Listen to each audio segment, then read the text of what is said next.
Welcome to WLNM, the web novel and manga review, hosted by Zeke Changuris. Welcome to WLNM, the web light novel and manga review, the podcast dedicated to bringing our listeners the artists, writers, and creators that are part of this renaissance of creativity, giving us stories to entertain and inspire us.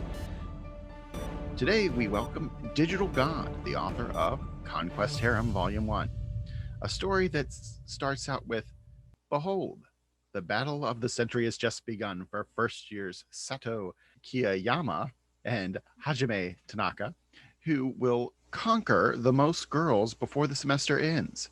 Love, drama, maybe a few twists along the way, is all there for their tumultuous first semester." So welcome to the show. And so first big question, is this from personal experience? Not at all. Well, I mean, that's a hard thing to say. So from personal experience, meaning is it a collection from different shows that I've watched and then sort of coalescing them into a singular project? Yes, that is from personal experience, but it has nothing to do with my personal life at all. So you were not the Don Juan DeMarco of your high school. No, I was not. Okay. All right. Tell me about your story and why I want to read it. Can you kind of sum that up in like a minute? Yeah, sure. The story is basically about someone who's a yandere and wants to kill people and has been killing people since middle school. And only recently is their object of affection turned to one of the two guys. And so the story is a parallel story told. Well, it's a story told from their perspective and the more lighthearted drama moments that they're dealing with, in complete contrast to what she's doing on her side. So you'll have them like making like a sex joke, and then you'll have her story in parallel talking about chasing someone down and murdering them, and those will be happening in parallel to each other.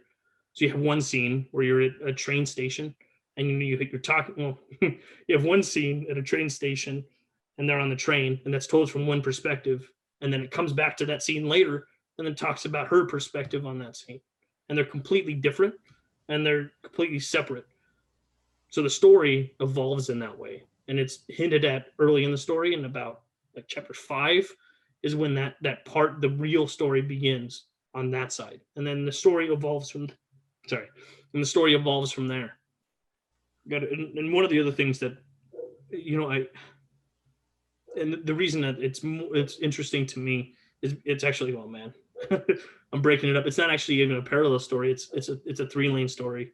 So you have everyone that's like normal characters that are normal people. So you have like Reina, you have Hajime, you have Sato, and you have Natsuki, which are running mostly normal stuff, that are doing mostly normal high school drama stuff from like a romantic comedy sort of thing, like Toradora style. And then you have the yandere one, and they're doing yandere stuff that are killing people, and that's an unraveling mystery that's touching on in their daily lives. So you have a breadcrumb kind of thing, so that you build up hints along the way so that they'll finally realize that she is.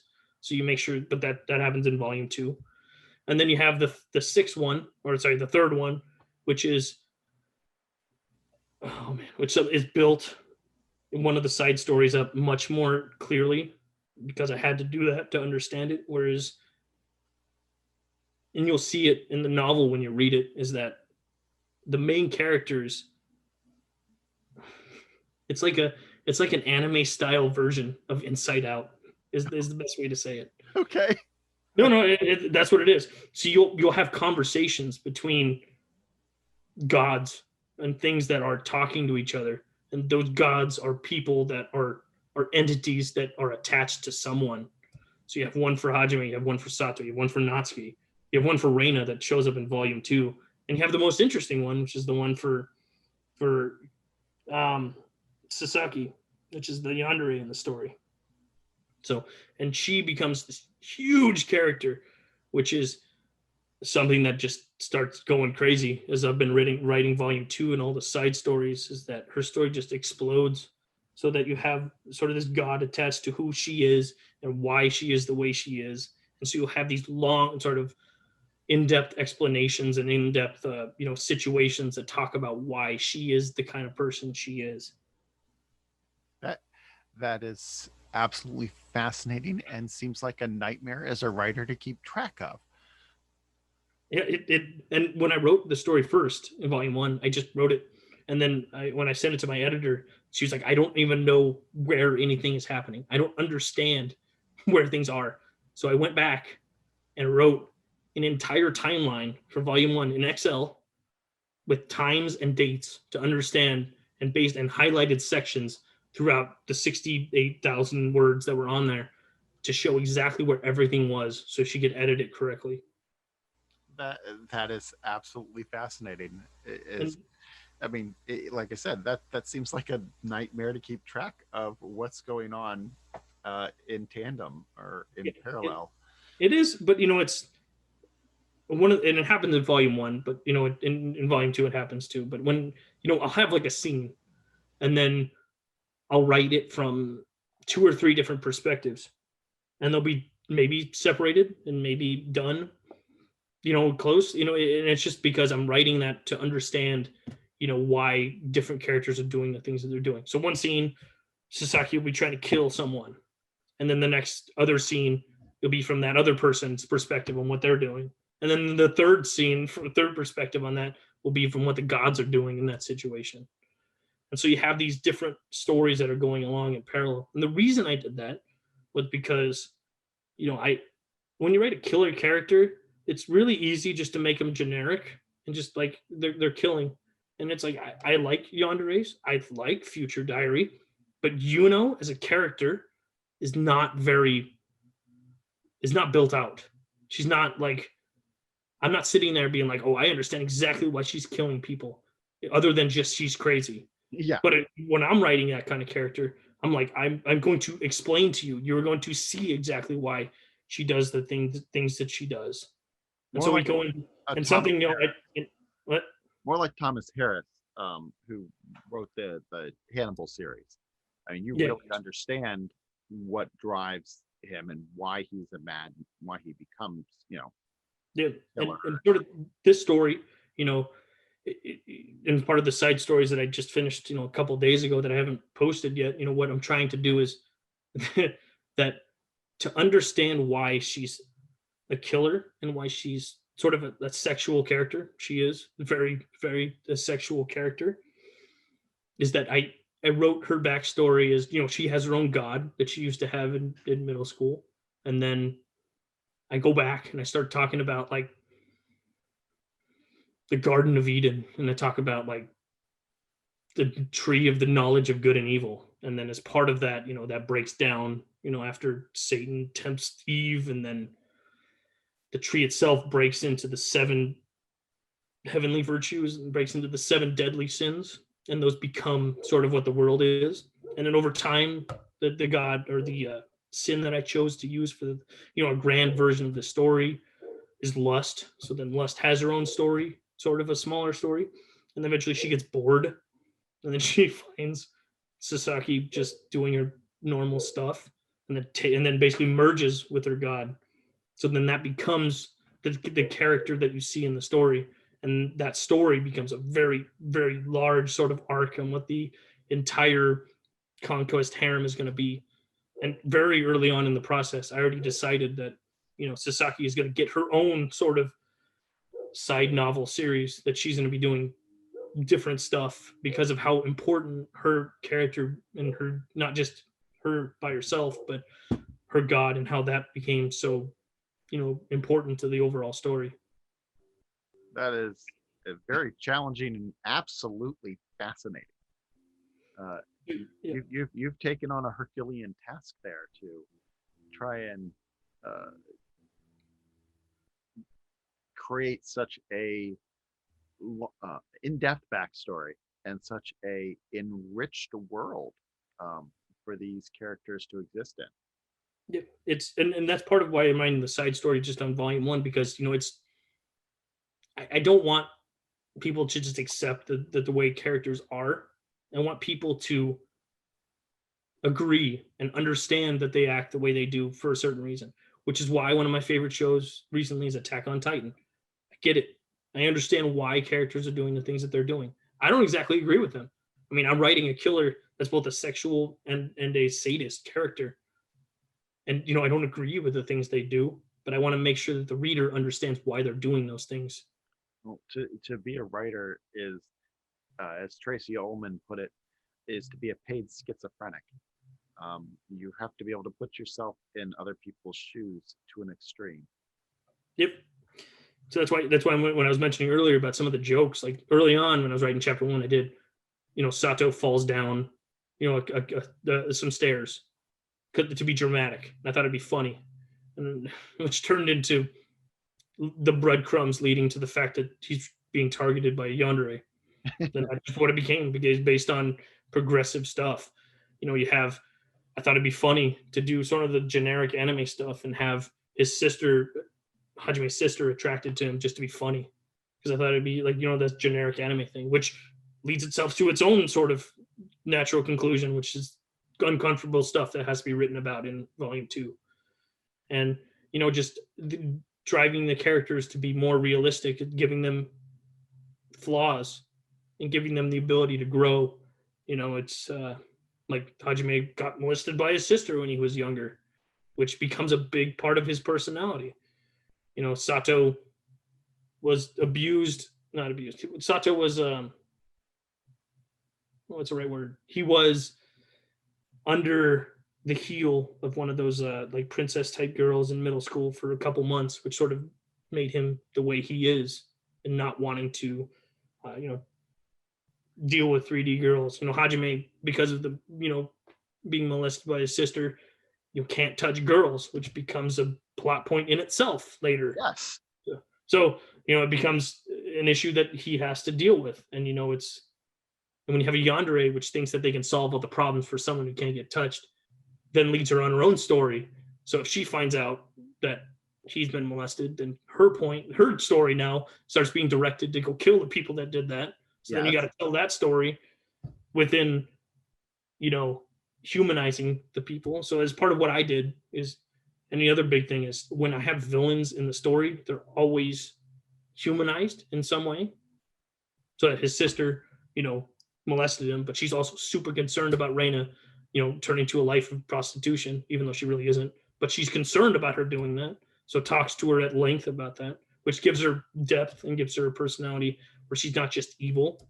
And that's what I did with the goddess, I did with Sasaki's god, which is known as the goddess of love. I don't think I say that. I think I say that in volume 2. I can't remember at this point, but she, that's and gives a whole story to explain why she is the way she is, which is going to lead to a natural conclusion of whatever she's going to become, which is the inner conflict sort of thing.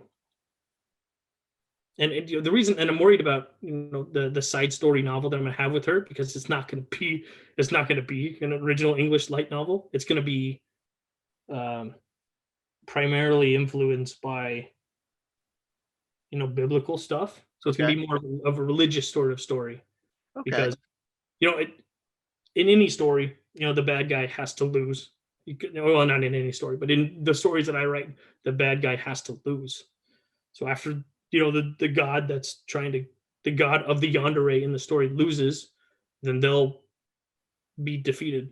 But the side story novel is Sasaki goes to America because she's half American, which is hinted at in the story, and has a whole different life that she has to lead in America.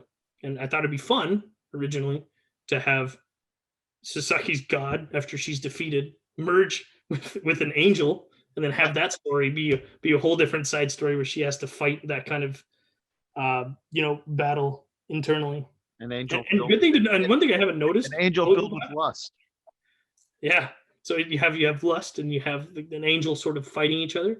But lust, it really isn't even. She's there, but she's merged with the god, and she's not really a character anymore. They're sort of fused. So it becomes a whole different sort of story, from you dealing with more religious topics. I don't know if I'm going to be able to call that an original English light novel, but the original series Conquest Harem is going to be more based in comedy until Okay. it can't be. I mean, well, you've described a extremely rich, extremely uh, detailed, extremely a very well thought out universe, and it seems to be an absolutely fascinating one. So yeah, thank you. Yeah, so that's where. And just you asking why? Sorry, I forgot the original question. It was, um, what kind of inspired you to write a a harem story? What was it that, to rephrase, what was it that made you think, okay, this is the genre I'm going for? It's because I like the world God only knows. Okay, that's a Because awesome, awesome, awesome anime. Love it. one of the that thing hit harder than most other ones, and the reason I wanted to write that one like that in that style is because in all the shows that I've watched up until that point, the harem genre was always um, flat, and I think that's part of what it is. It's flat in that you know why there's not a lot of reason why the girls are actually after the guy, and it was different when I was watching the show, and it was really calculated on why the things were happening the way they were happening, why he was going after the girls. It was all explained, it was all talked about, and it was understandable. Like I understood why the things were happening that were happening. I understood why, from the writer's point of view, that the girls were after the main character. It made sense. And it was just a nice change of pace. It actually made sense. Well, see, it. I'm thinking real quick. I mean, how large are the harems these guys trying to get, even though they're digital? Because if you, I've done a little research in the past on harem anime, just a little bit, and there are some harems that are pretty big, like in what is Nagima. His harem is at least 30 girls. Then we got Saito, um, from from Familiar of Zero, and though I think we all have to agree that Yuki Rito has one of the largest ones from To Love Aru. So are Yeah. these guys trying to build harems that big, or is it just, you know, wait, are you going big? Because go big, go home kind of idea, you know? Well, in my case, from what from what I'm reading, from what I'm trying to write on this, their harem is basically comprised of 2D girls as part of a contest that they have with each other. So the harem is like, even in the beginning of chapter 0, it's like one of them has 200 and the other one has 230. So, it's pretty large. But you got to understand, a lot of those numbers are all not characters that will ever be talked about. They're just a number. Okay, so now, if try and I guess here's a way of thinking. Try and I guess, why why do I want to read this book? What is it? Is it for the comedy? Is it, are you very gamey about the way you describe things? Because I know some books, they go into nauseating detail. Yes, I'm looking at you, Shield Hero, about the leveling and such. So is it what is my driving factor going to be here? Is it drama? Is it comedy? I would have to say the main thing that I realized when I started writing, and the reason that people should read it, is it's primarily a, a interpersonal story. Because when I was writing the stuff, I made a point that I tried to describe everything in every situation and in every scene from a conversational point of view. That's why things are described. I have to describe some things, with a third person narrator, obviously, but it's more concerned about thinking about what characters are thinking, what the characters are talking with each other. And I've seen, and obviously I read other stories, from different creators, and they'll spend more time talking about things and describing things. Like, the Dragon Knight went to the castle is, a common line, I guess you could put in a Yeah. fantasy novel. But from my point of view, I would sit there for like a page and a half, have him do like an inner dialogue and talk about things, and then have another character with him talk to him. So the whole journey to the Dragon Castle would be a conversation between two people talking about stuff. And that Okay. conversation would have weight, and it would mean something in a grand scheme, because as I'm doing conversations and talking with people, there's always a reason for that, and there's not a lot of fluff, I would say. Anything Okay. that's in there that I've written has meaning. There's a reason why things are said, because I'm ultimately building towards something bigger. Well, speaking about building towards something bigger, you're going to do that. You're building one layer upon another. Is that through a lot of planning and outlining, or are you writing on instinct? Are you a discovery writer? I guess it would be both. I mean, I'm not exactly. I know what you mean, but I really Most of haven't figured. most of us are both. So yeah.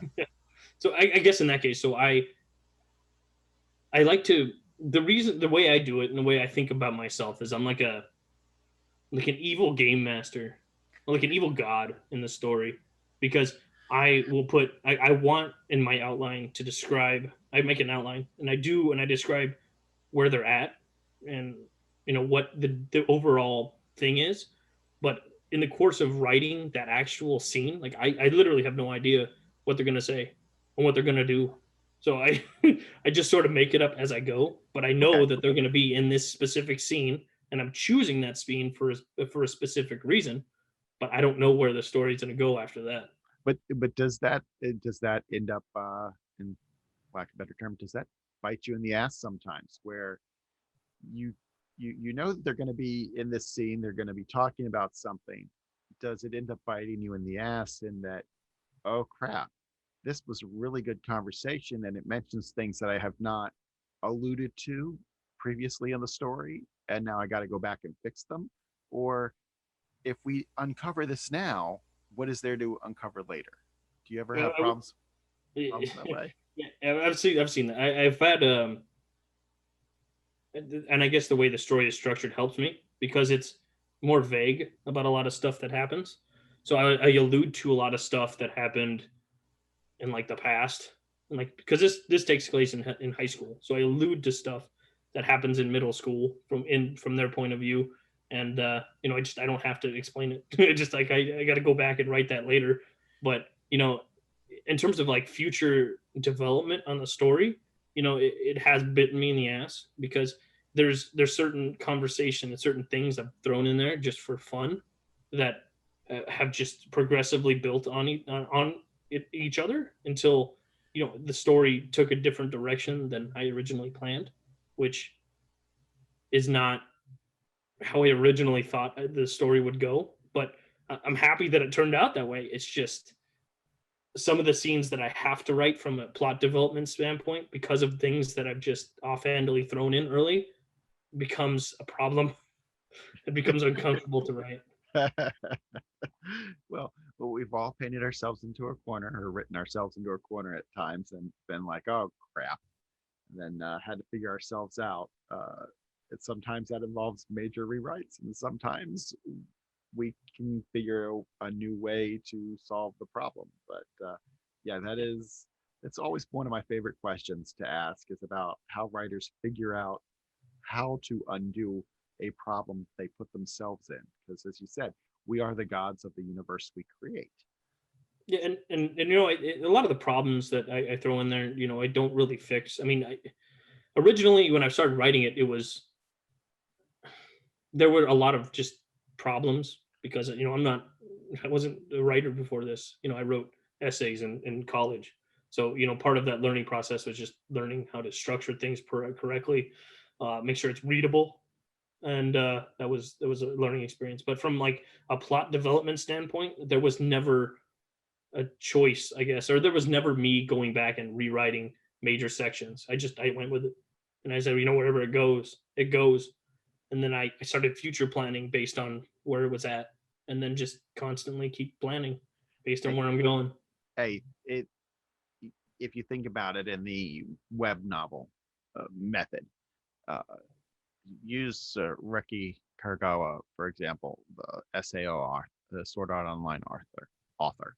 He wrote almost everything that has ever appeared in Sword Art Online up until this most recent arc um, has appeared as a web novel, as part of a web novel. And all the novels that he has published have been based on those, but in many cases he fleshes them out, enriches the characters, enriches the scenes, add things, cut things. And so when you're looking at the web novel, it's kind of like a rough draft.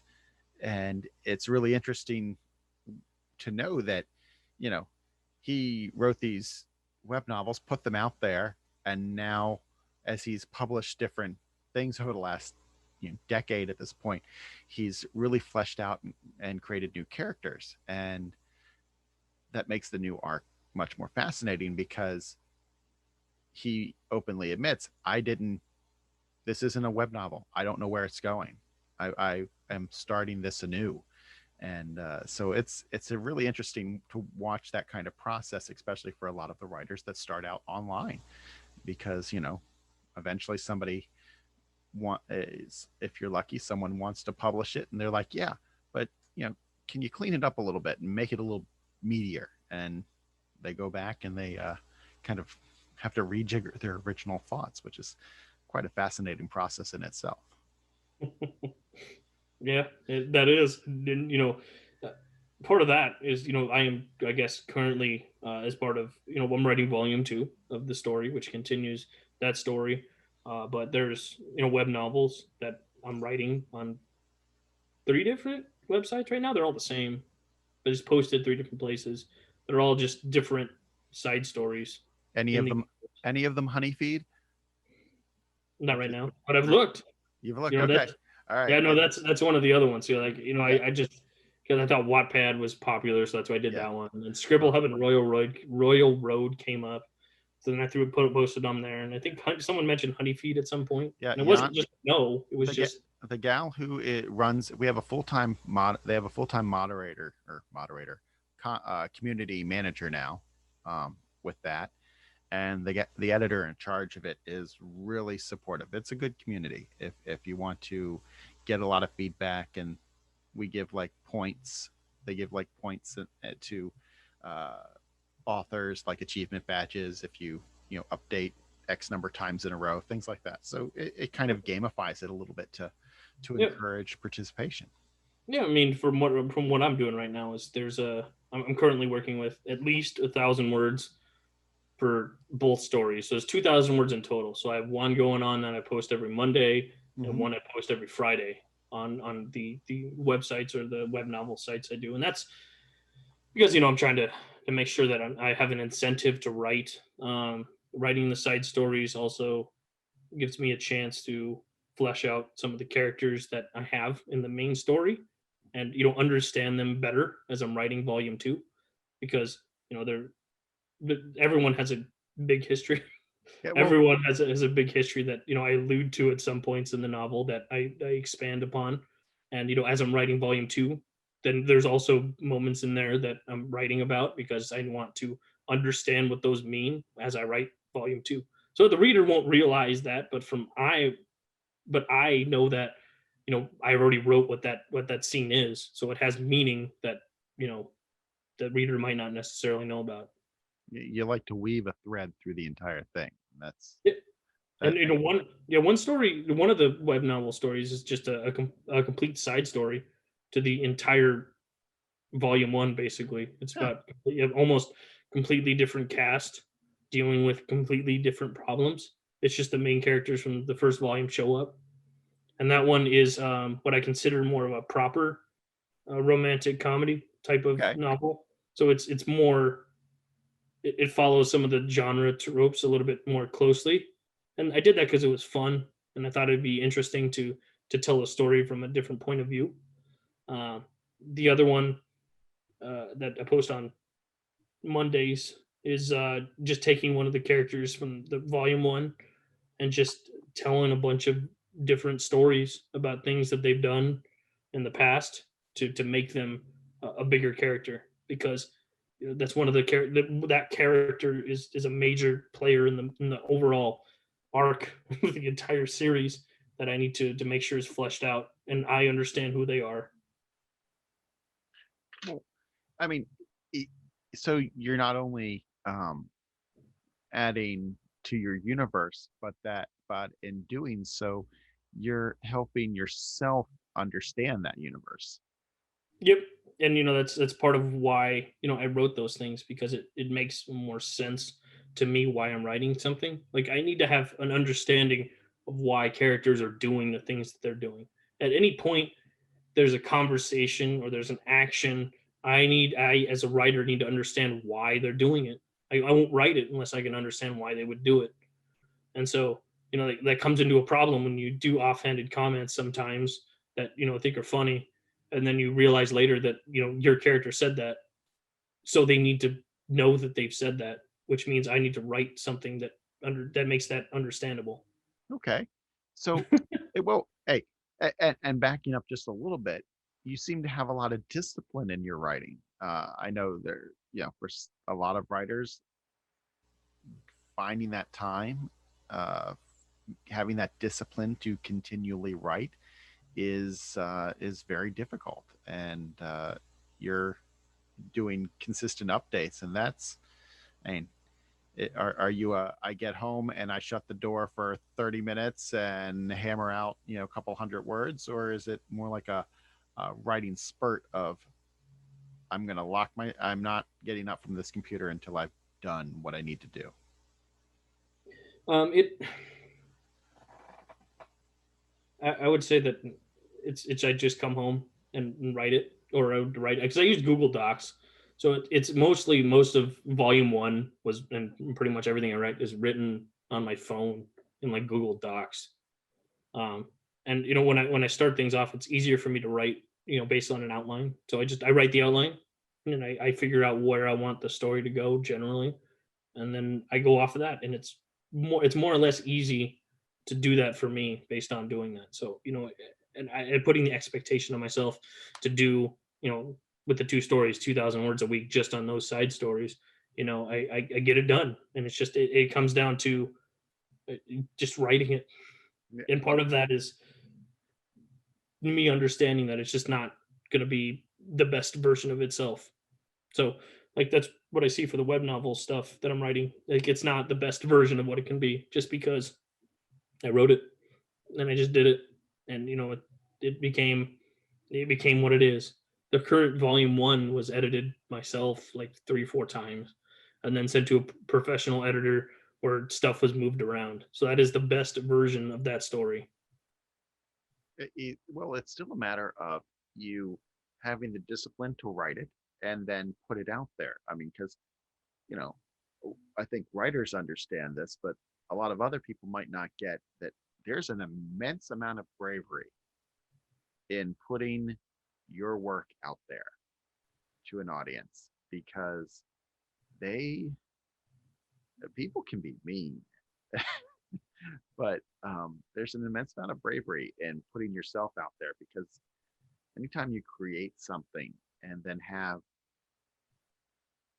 it, not just keep it to yourself but share it with others, there's a risk, because you put yourself in that, and you feel at times that they could reject. By them rejecting the work, it feels like they could be rejecting you, but in a lot of cases that's just not the case. But yeah, Yeah. And writing, publishing is an act of bravery. yeah, I feel that in volume one, I do understand and feel that someone could reject some of the way in which the story is told, where people would just probably couldn't like it, and that's fine. And I understand why some people wouldn't like it. I'm actually more concerned about volume two, because as I said, originally there's some things that become jokes that have to be built upon and lead to a natural climax, I guess is the right word to say that. Yeah. And I won't reach those things until volume two. So I'm sitting there writing some things I really don't I don't want to write some of these things, but I know I have to. so that it become, basically two situations in particular from volume two. I was having real trouble writing because they were not comfortable situations to write. Well, well, okay. There are some things that you find that make you uncomfortable, right? How about what do you think is your wheelhouse? What do you think, give me this kind of scene and I'm gonna knock it out of the park every I don't think. Well, I mean, I haven't written too many battle scenes, so I probably wouldn't say my forte is battle scenes. I could probably write them, and I think I have. I have wrote those, and they were fine. I enjoy just writing conversation pieces. I enjoy talking, having the characters talk to each other, and finding comedy in those conversations. Because that's what I do, and that's pretty much what the entirety of the the first novel is just characters talking to each other and finding comedy in it.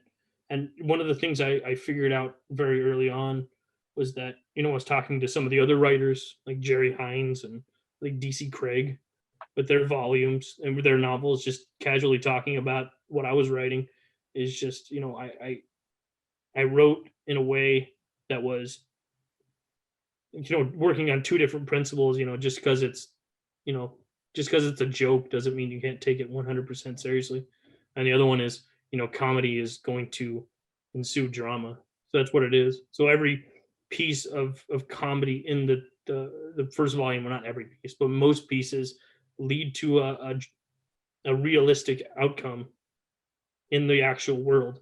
So it's dealing with both comedy and drama very, very closely knit to each other. time. Okay, so going off that same thread, who would you say is your favorite writer then? My favorite writer. Yeah. Who do you either try and model yourself off of, or who do you think whenever you read their writing or hear their writing, if it's a script writer, uh, you're like, yeah, this is how I would love to be able to write. I don't have one. Okay. I don't. And you got to understand from my point of view, what I came from was I I have a YouTube channel that I've been using uh, off and on for starting like six something years ago, and part of that channel was examining things and anime and understanding it from a historical point of view. So when I was reading stuff from different authors, they were um, professors, philosophers, uh, different sort of academic style people, which is originally why I waited so long to write, because that's all I read. I read those things to understand, why things are the way they are. And, they're all from different people and they were all examining different um, subjects, I would say, in anime. So we're talking about like, why is the school uniform so popular in media, and then reading two, three, four different papers on the subject and writing something on it for an episode I would do. But that was writing in an academic style. So I enjoyed reading those things from the perspective that I was learning something. Only recently have I really rediscovered my own enjoyment of reading, um, and that was what reading Mushoku Tensei. And that was pretty Okay. good. Yeah, I enjoyed reading that. It was a nice. It was written in a different style than my own, and I enjoyed what they were doing. But from like a favorite author, like honestly, I don't have one. okay. It's okay not to have a favorite. Um, so all right, let's move into to uh, is there something? Let's see. All right, we're talking. We were talking harems. Uh, so you had to have done some research. Who do you think has the best harem? The best harem? Yeah, I think this is subjective. So no, there is no wrong answer. Oh no, this is the easy one. We already talked about it. So the world God only knows. Really? Yeah, way. Yeah, but he doesn't get to like he doesn't. I mean, in general, in most of the series, I mean, there is that. think there's a film that comes out, but most of those girls, I mean, they forget like that, they fell for him at the end of each episode. So it's not like he's really building the harem, is it? I Yeah, see, understand it being. that's why I like it though. It's because it's not a traditional harem. Oh, okay. I like it because it's not. Now, if we're talking like traditional harems, that's different. Then it would probably be from Saito, from the Familiar of Zero, and that's just because I watched the show back when it came out, and then I read the late novel for that one up until like 5 or 6 volumes. I can't remember what I stopped at back in the day, and then read the manga, so I knew what the show was, and I read about it, and I was invested in it. So that's from a traditional standpoint. The question is, could I go back and watch that now or read that now and have the same experience I did then? Probably not.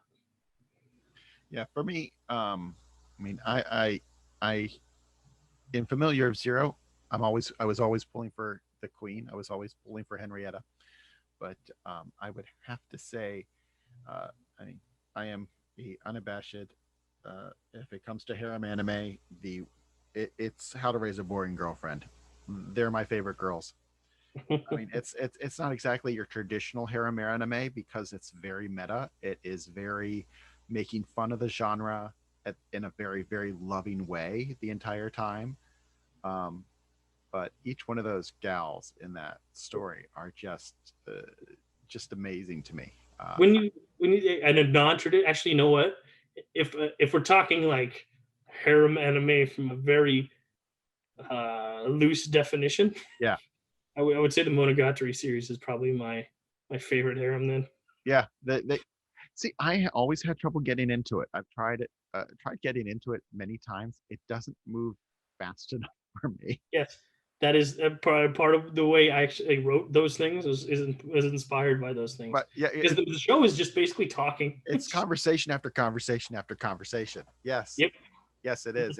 There's not a lot of action in there, which, you know, uh, I'm I have no problem with lots of dialogue. I love Aaron Sorkin as a writer. I love snappy, witty dialogue. That is one of my favorite things. That's one of the reasons I like Sakano. But so many people like wholeheartedly like love that show. I love Monogatari, and I just have yet to like been able to sit down and watch more than one episode in a row. I'm like, It's a very heavy show, I would say. You yeah, know, and to be honest, I haven't actually finished the entire series. I think I got about halfway, and I enjoy the series, and I really do. It's just, and I enjoy what it does and who it is, but it's heavy because it's so much dialogue and so much building off of each other. And in the way I structured my novel was inspired by that because when they were talking about stuff in the show, they just like offhandedly reference these major events from like before. That is a major portion of the first, which is what most people start off at, which is both Bakemonogatari, and people start at that, and they just offhandedly mention all these huge events from before that. I thought that was interesting doing that. So as part of what I did, I offhandedly mentioned stuff that's happened in middle school just to have that as something that happened in middle school. And so that was a major inspiration.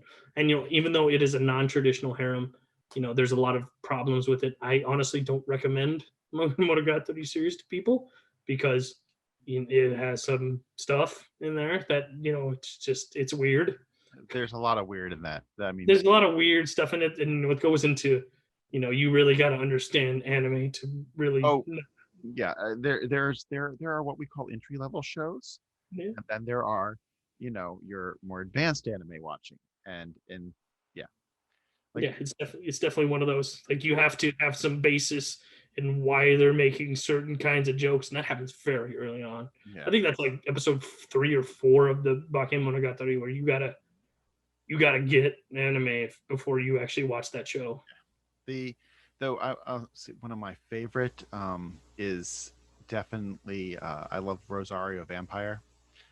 The anime is good, but the second season, which is manga, is absolutely spectacular. It goes from being a slice of life school harem to this just like epic show and battle kind of thing. It is really just amazing, and I recommend anybody reading that. Though, and Kuramu is the best of the girls in his harem, but we'll move past that one. I watched the first season of that a long time ago. Yeah, and it was fine. I don't have any real memories of that season of that show. I know it's been popping up, but I haven't really read the second season manga. They call it the second season. Read that, and it really just it explains Mocha's split personality, if you want to call it that.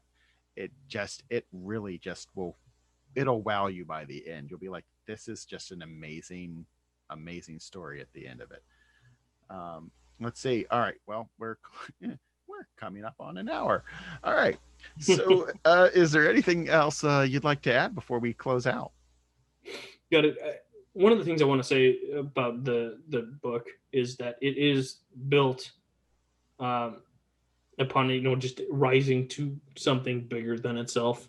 So it's, and I know we've been talking about harems a lot, and one of the things that the novel does is it tries to use the harem in a different way than the other shows have, and it morphs into something different as you keep reading it. And I think that is a very important thing to consider when thinking about the novel, because what you expect at the beginning of the first volume is not going to be what you're going to be expecting from the story at the end of it, and certainly not going into volume 2, because it shifts gears very rapidly on things that it's focused on, and the side stories and whatever are also building on that sort of escalating action in the story, but it's always going to be based on just interpersonal stuff and talking about people. And I think that sometimes in anime is not really discussed. Yeah. So in this show, when characters do stuff, when people say things, when stuff happens, there's always going to be a reason, and I'm always going to be sitting there in my chair trying to understand why they did those certain things. And I will make sure that on my side that there's always a reasonable expectation for that. So I think in the acknowledgments in the first volume, I put the major inspirations for the story, as the world God only knows. I put Torador in there, but I also put Future Diary in there because it became a big inspiration for what I expected from the story going forward. Well, hey, that's a great mixture or mashup to pull some plot ideas and some stories from, and you've definitely piqued our interest. I want to thank you for joining us today and talking about your stories and about your novel. People can follow you on @DigitalGod on Twitter and can find your book on Amazon. And if you would like to hear more conversations like this, please subscribe to WLNM, and I will bring you as many creators and artists and writers as I possibly can, because I, like you, love listening to them. So until next time, keep reading. This has been a WLNM podcast.